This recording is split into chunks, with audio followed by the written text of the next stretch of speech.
Hello, everyone. Thank you so much for checking out this video here on Show Style and Spirit. I am Ebony, of course, and as you can see from the title of this video, I will be giving my commentary on the latest Arionne audio that has been released by the blogger, The Original Straight No Chaser.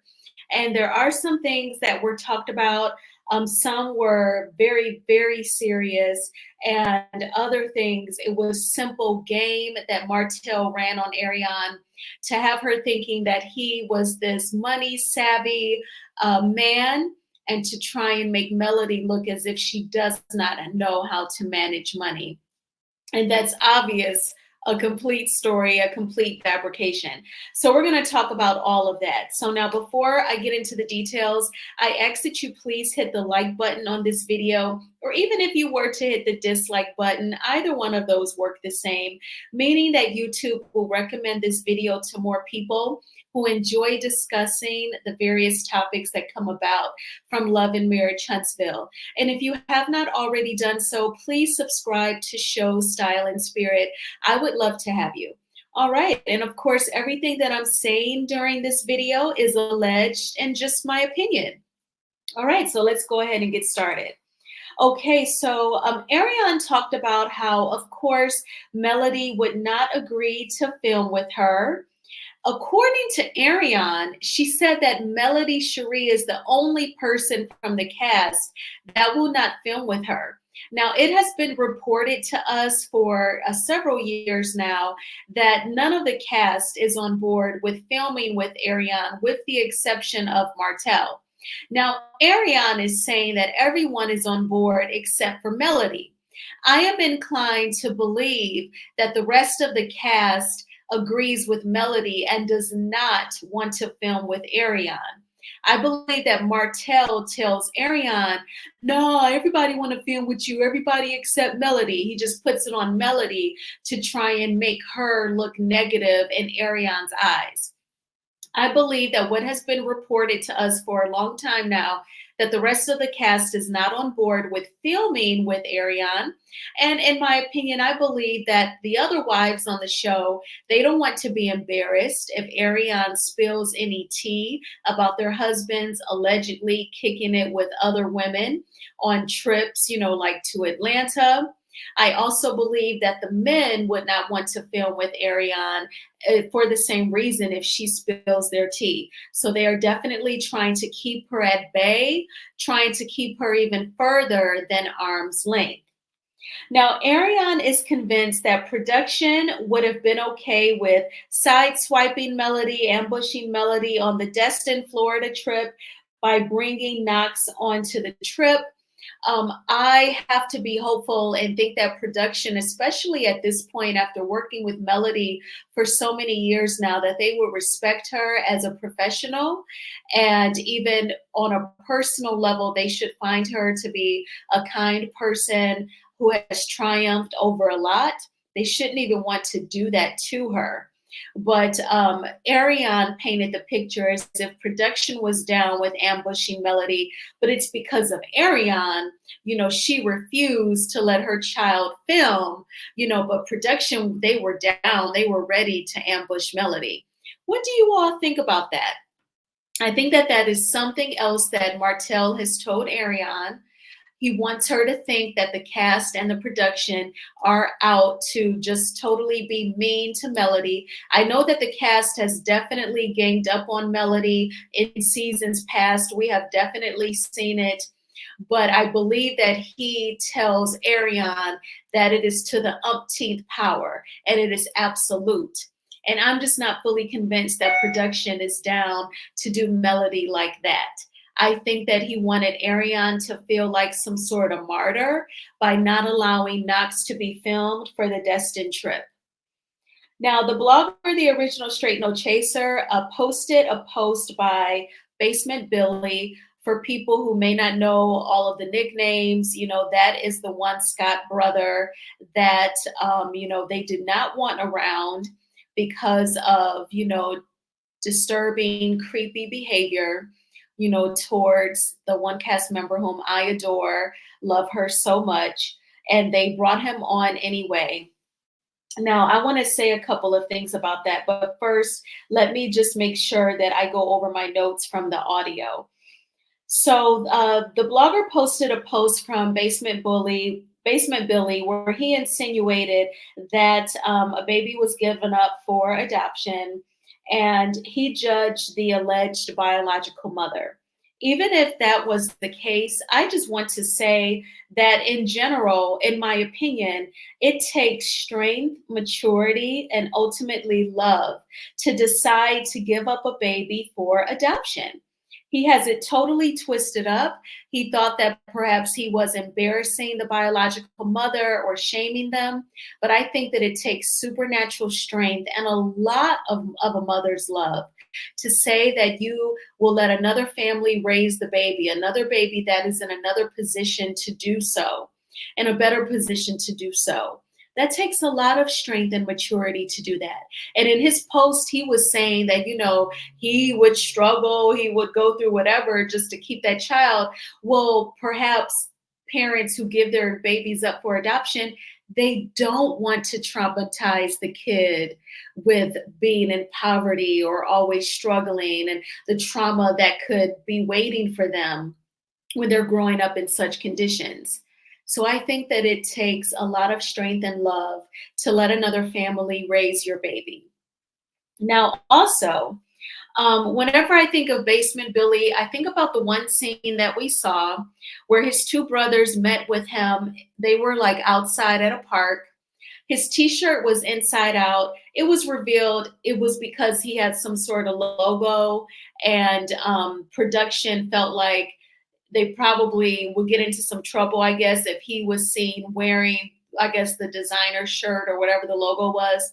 So they had him put it inside out, but it just made him look like he was like in the garden working or something, But anyway, I always found it interesting that Maurice and Marceau filmed that scene with Basement Billy outside.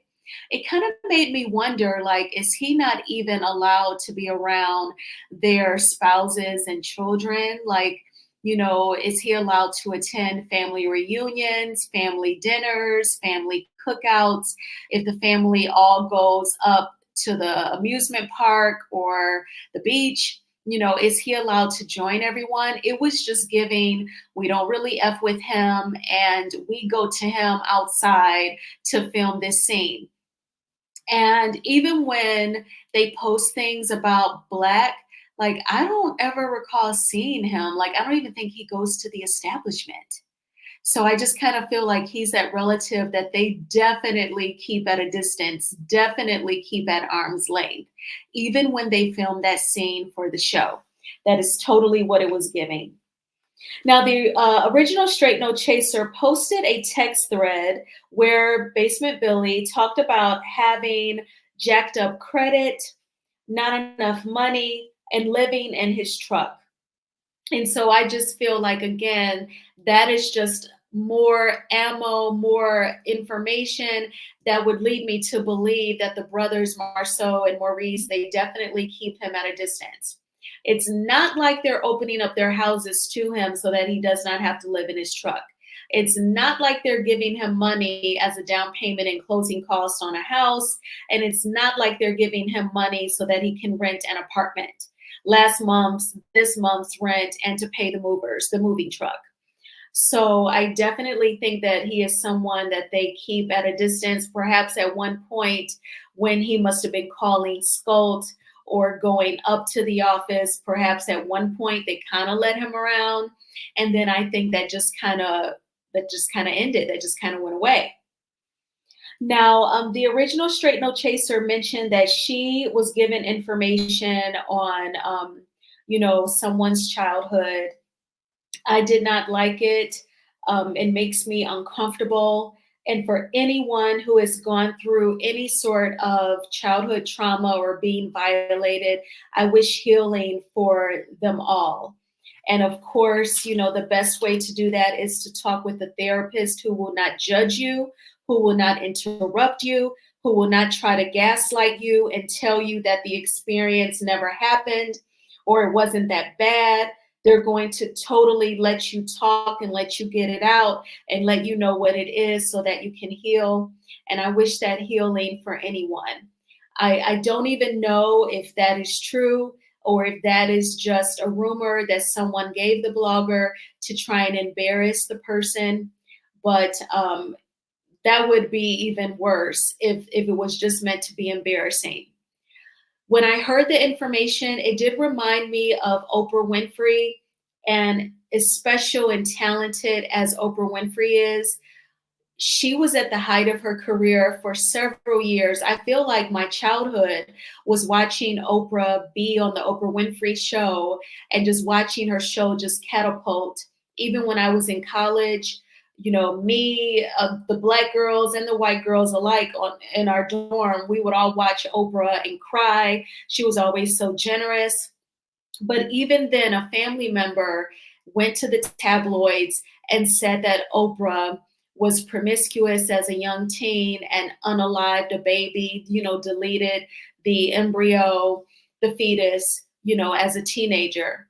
And then once the tabloids reported it, Oprah just kind of came out and freed herself and talked about how she had been violated as a child. It led to some promiscuity, allegedly, and that deleting of the baby did happen.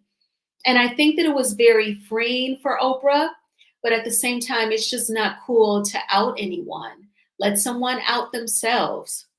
But that is what came to my mind. And if Oprah could triumph over that, again, as special and talented as she is, I know that the wonderful person whom that information was supposed to be about, I know that she will continue to thrive and do great, wonderful things. Now, the questions that I do have to pose is, why would Martell say that to Arionne? And why would Arionne say that to a blogger? Again, I feel like some people think that they are embarrassing you if they talk about traumatic things that have happened to you or mistakes that a person has made or times where they experienced rejection or embarrassment or violation. But sometimes that negative can be turned into a positive, and again, it can be very freeing for you. Or people will connect with you because they too have been violated or embarrassed by someone who tried to out them. It just leads to more connections.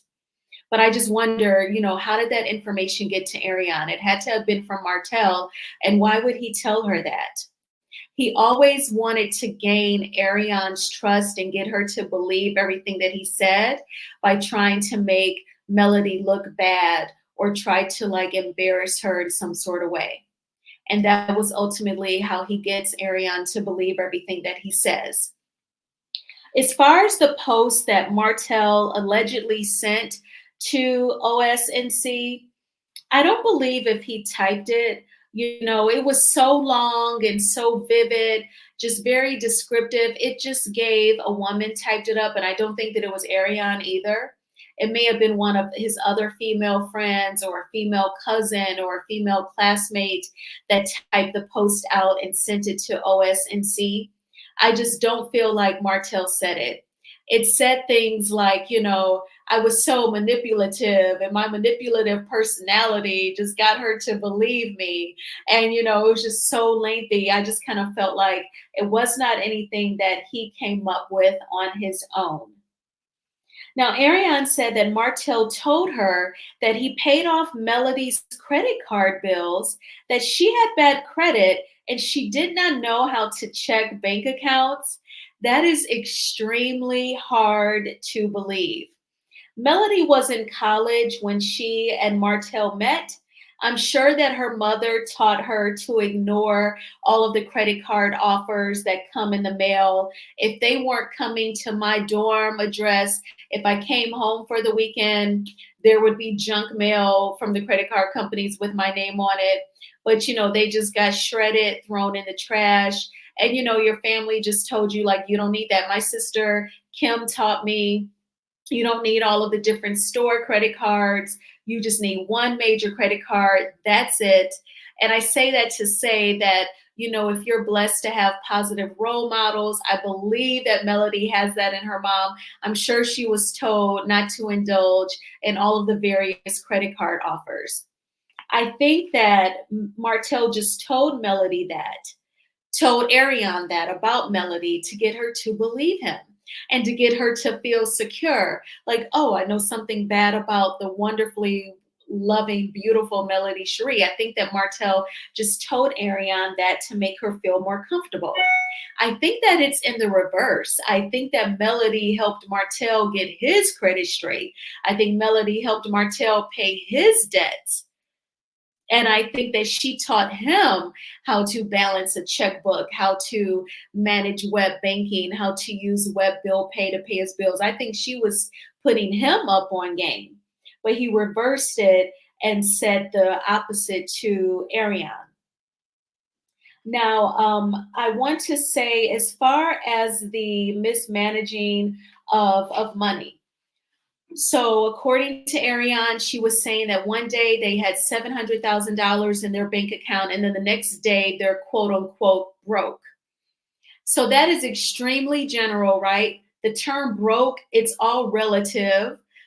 Somebody like a Russell Simmons who's living in India now, we know why he moved out there.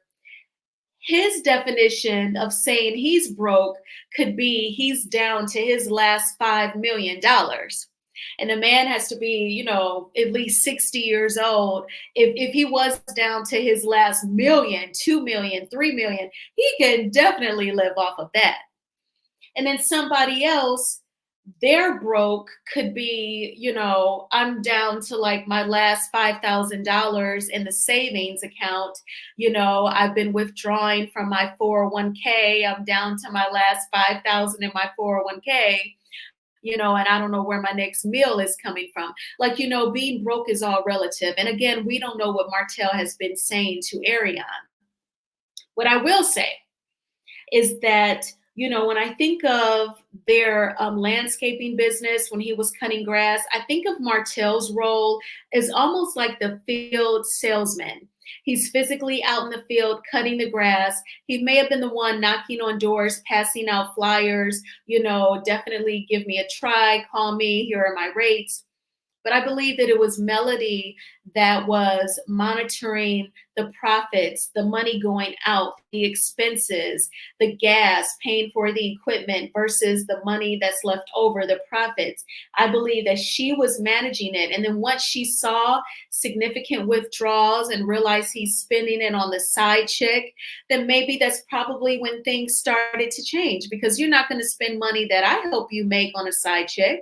So no telling what he's told Arionne and her definition of broke and her even understanding it. But I just thought that that was interesting. And then we all know about how he was triggering and disrespecting Melody by allegedly taking money out of their bank accounts and her being fed up with it. He told one side to Tasha K, and even tried to say, oh, Melody is big. She's like 5'8", trying to say that she could do so much to him physically. But we all know that he triggered her when allegedly he took money that was hers. And then the audio ends with Arionne giving her opinion that one day Tisha will leave Marcel. And we have discussed that. Y'all have definitely said that Tisha definitely ain't going nowhere. But I want to know, what do you all think about Martell filling up Arionne's head with such crazy information? She obviously does not have any analytical skills. She doesn't analyze anything that he tells her. She does not give the benefit of the doubt. Like, what if he's lying to me? She does not even test the info that he gives her against what she can see about Melody Cherie and her intellect, her hard work, her grind, to even say that doesn't make any sense what he has told me. Well, I thank you all so much for watching this video. You know that I appreciate the support each and every time. Please hit the like button on this video. It is a free way of supporting the channel, and it would help me out so much. And if you have not already done so, please subscribe to Show Style and Spirit. Again, I would love to have you as one of the showstoppers. I hope that you had a great Monday. The Monday workday is over. If some of you work a later shift and you're still working, I hope that the rest of it goes well. And also, I hope that you all have a terrific Tuesday tomorrow. Thanks again for watching this video, and I'll talk with you soon. Bye.